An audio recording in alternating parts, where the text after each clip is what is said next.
Assalamualaikum warahmatullahi wabarakatuh.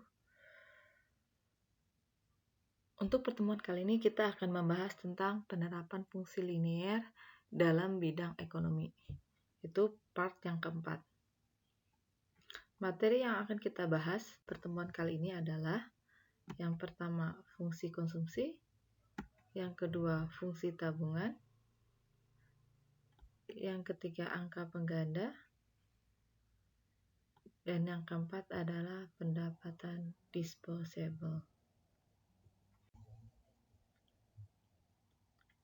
Kita akan membahas fungsi konsumsi, fungsi tabungan, dan angka pengganda.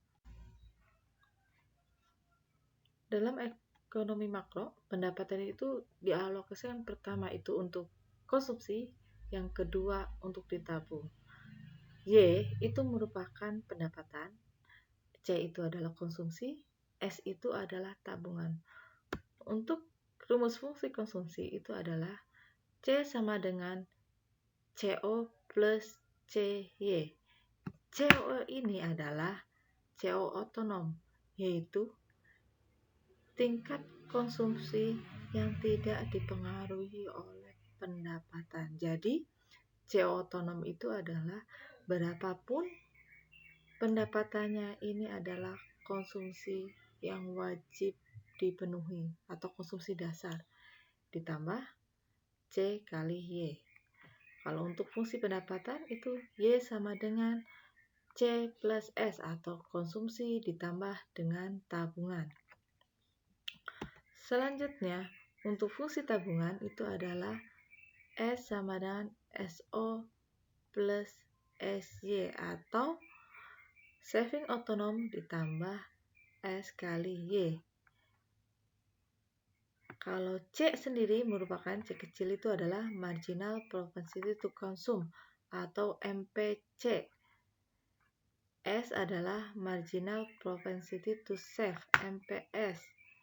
Atau rumusnya itu untuk MPC sama MPS itu adalah turunan pertama dari fungsi konsumsi kalau MPC, kalau S itu adalah turunan pertama dari fungsi S. MPC plus MPS itu nilainya adalah 1 atau C plus S itu sama dengan 1. Pertama kita akan membahas fungsi konsumsi. Konsumsi itu adalah mengurangi nilai guna suatu barang dan jasa untuk memenuhi kebutuhan kita. Ini setiap kita mengkonsumsi otomatis nilai guna suatu barang itu berkurang. Dan alat untuk melakukan konsumsi adalah pendapatan, sehingga pendapatan itu sering disebut dengan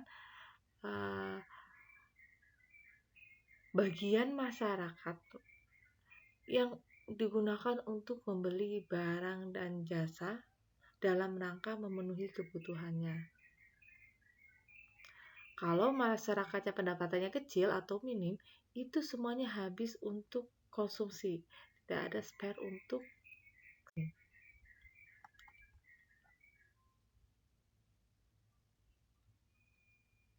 Untuk fungsi konsumsi itu adalah tadi udah jelasin C sama dengan CO plus CY. CO itu adalah konsumsi otonom ditambah dengan CY. C itu adalah MPC atau turunan pertama dari fungsi C atau sama dengan delta C dibagi delta Y. Atau kita kenal dengan istilah proporsi kenaikan pendapatan yang akan dikonsumsi.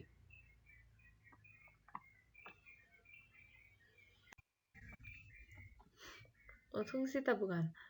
Pertama, tadi udah membahas tentang fungsi konsumsi, sekarang fungsi tabungan. Kalau tabungan itu adalah bagian pendapatan yang tidak digunakan untuk konsumsi. Ketika masyarakat penghasilannya lebih besar dari kebutuhan konsumsinya, maka dia akan mempunyai spare atau kesempatan untuk menabung. Dalam ekonomi sederhana, pendapatan nasional itu digunakan pertama untuk konsumsi, setelah itu ketika ada sisa digunakan untuk tabungan. Untuk rumus tabungan itu adalah SO plus SY, di mana SO itu merupakan saving otonom dan SY, S kecil itu adalah MPS atau delta S dibagi delta Y atau turunan pertama dari fungsi S, yaitu adalah pendapatan. Sehingga kita ketahui bahwasanya Y tadi pendapatan itu adalah konsumsi ditambah dengan saving. Sehingga kalau kita nyari saving sama aja dengan Y, C-nya pindah ruas, jadi yang tadinya plus menjadi min. Sehingga S sama dengan Y min C. Selanjutnya kita akan membahas tentang angka pengganda. Angka pengganda adalah suatu bilangan yang menjelaskan tambahan pendapatan nasional sebagai akibat dari perubahan pada variabel-variabel tertentu pada perekonomian. Atau kita kenal dengan istilah multiplier. Untuk rumus angka pengganda itu K sama dengan atau angka pengganda sama dengan 1 dibagi 1 min C. 1 min C, C itu adalah MPC. Sehingga kan tadi C plus S sama dengan 1. Kalau otomatis 1 min C itu sama dengan S. Sehingga K sama dengan 1/S.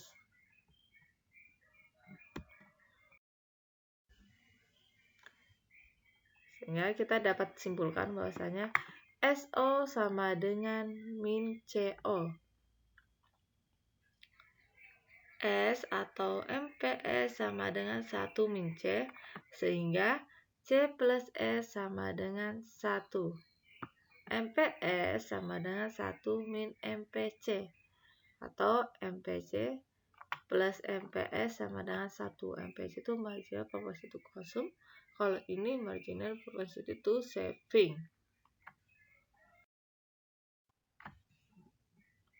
PT Indosat dalam tahun 2011 mengeluarkan dana untuk konsumsi diperlihatkan oleh fungsi sebagai berikut. C sama dengan 30 ditambah 0,8 Y. Bagaimana fungsi tabungannya?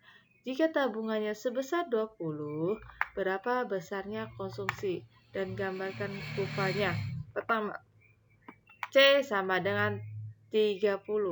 30 berarti CO atau C otonom ditambah 0,8 Y. 0,8 itu adalah C, MPC, Y atau yield. Sehingga kita ketahui C plus S sama dengan Y 30 plus 0,8 Y, ini adalah C-nya, plus S. Pindah ruas. 30 pindah ruas posisi jadi min 30. 0,8 Y pindah ruas jadinya 0,8 Y. Sehingga Y min 30 min 0,8 Y sama dengan S. S sama dengan min 30. Y min 0,8 itu sama dengan nilainya 0,2 Y. Sehingga S itu sama dengan min 30 plus 0, Y. Ini adalah fungsi tabungannya.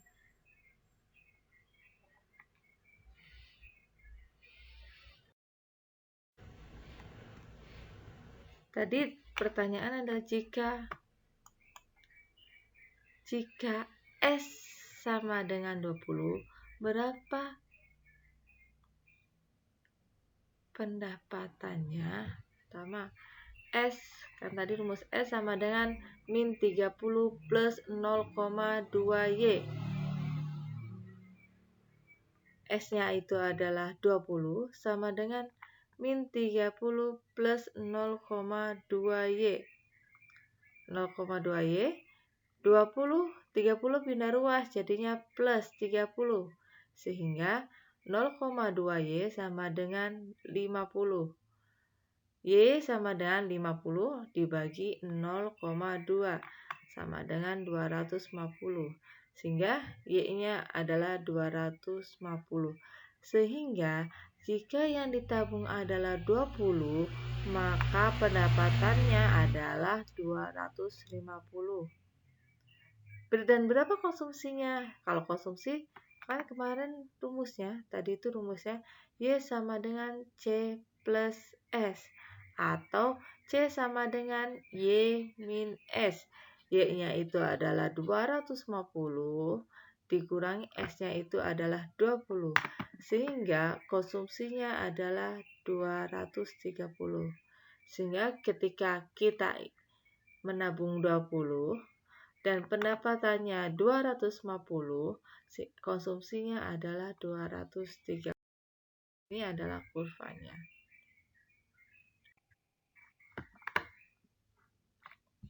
Sekarang kita akan membahas tentang pendapatan disposable. Pertama, kita ketahui bahwa pendapatan nasional itu adalah penjumlahan dari pendapatan semua sektor, baik itu sektor rumah tangga, badan usaha, dan pemerintah. Selanjutnya, kalau pendapatan disposable atau disposable income adalah pendapatan nasional yang secara nyata dapat dibelanjakan oleh masyarakat atau pendapatan yang dapat dibelanjakan oleh masyarakat, tapi tidak termasuk pendapatan pemerintah seperti pajak, bea cukai, dan lain sebagainya. Pajak itu menyebabkan pendapatan disposable itu berkurang sebagai pajak tersebut.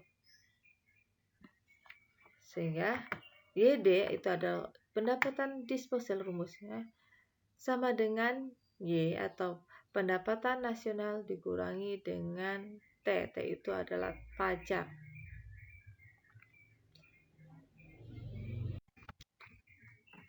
Sehingga dapat kita simpulkan bahwasanya pajak itu merupakan variabel pengurang atau memperkecil pendapatan disposable. Kalau variabel apa yang dapat meningkatkan atau memperbesar pendapatan disposable, itu adalah pembayaran khusus dari pemerintah kepada masyarakat yang sifatnya itu adalah pembayaran ekstra atau tunjangan. Contohnya ada THR, gaji ke-13, tunjangan pensiun, dan lain sebagainya. Dan pendapatan yang bersifat ekstra ini kita kenal dengan istilah transfer payment atau kita kenal dengan istilah pembayaran alihan. Jika pendapatan nasional sebesar Y, contohnya ya, tetapi pemerintah memberikan pembayaran alihan sebesar R, maka pendapatan disposable rumusnya adalah YD sama dengan Y plus R. Kalau R itu plus karena dia adalah menambah pendapatan disposable, kalau tadi T itu adalah mengurangi, sehingga kalau rumusnya kalau pakai T itu adalah Y min T.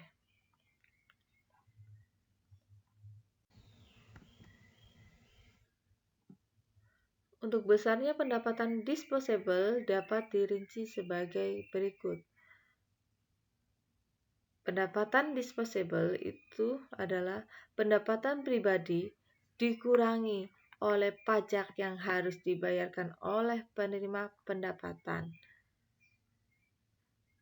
ditambah dengan transfer payment, sehingga YD sama dengan Y min T plus TR, atau pendapatan disposable sama dengan pendapatan dikurangi dengan pajak ditambah dengan transfer payment atau transfer pemerintah. Kayak tadi ada gaji ke-13, terus ada THR, dan lain sebagainya. YD atau pendapatan disposable sama dengan C, konsumsi ditambah dengan S atau saving. saving itu sama dengan S sama dengan 1 min A kali Y min B.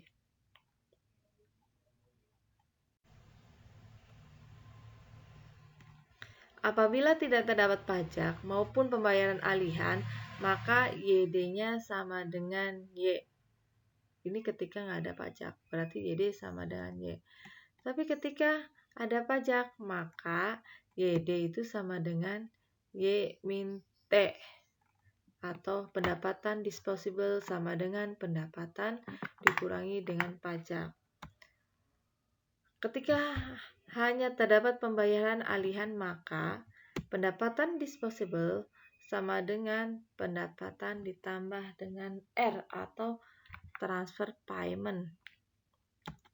Ketika terdapat pajak dan pembayaran alihan, maka pendapatan disposable rumusnya adalah pendapatan dikurangi dengan pajak ditambah dengan R.